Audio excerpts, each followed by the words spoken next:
isang maulan na hapon. Mayroon lang akong vlog mga kasama.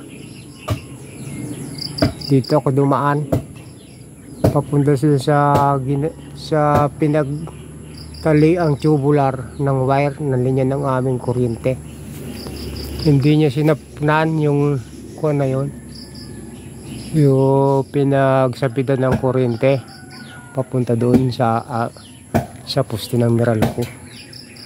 Ay nung nahatak ng bagyo, nabaklasan yung kanyang wire na nakaano sa tubular. Ay puro bakal itong bubong na to, yan kuha na yan. Kaya pala ang bilis ng ikot ng kontador, ay may baklas pala yung isang linya nakadikit dyan. Grabe. Kaya pala pag ako'y nagsisiyar ay parang nagraground kako ang aking kamay. Tubig sa ano. Tapos nagsiyar ang asawa ko ay gayon din. Doon ko na naisip na akala ko naman mayroon lang sinyalis ng stroke ang aking kamay at parang ako'y nakukurente. Ay ang asawa ko ay na gayon din yung pakiramdam, ay doon ako nag-isip na may ground niyang kuha na yan. Ay sinapnan ko ng ano, ng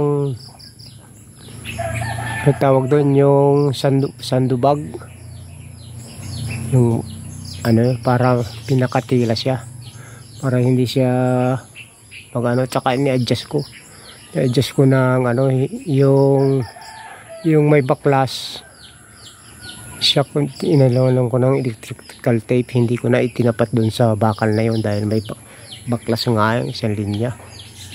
Kaya pala lakas ang ano. Kababago lang kapit ng aming kuryente ay 416 kilowatts na agad. Wala pang isang buwan. Lakas na yun. Magkano babayaran ko nun? Magkano bang kilowatts ng isang kuwan?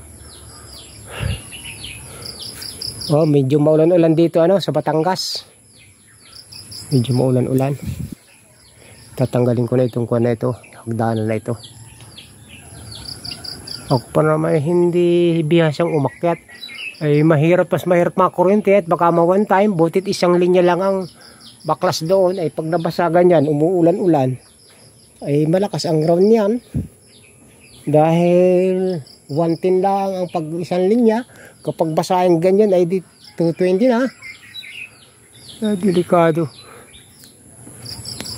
Sige, short video.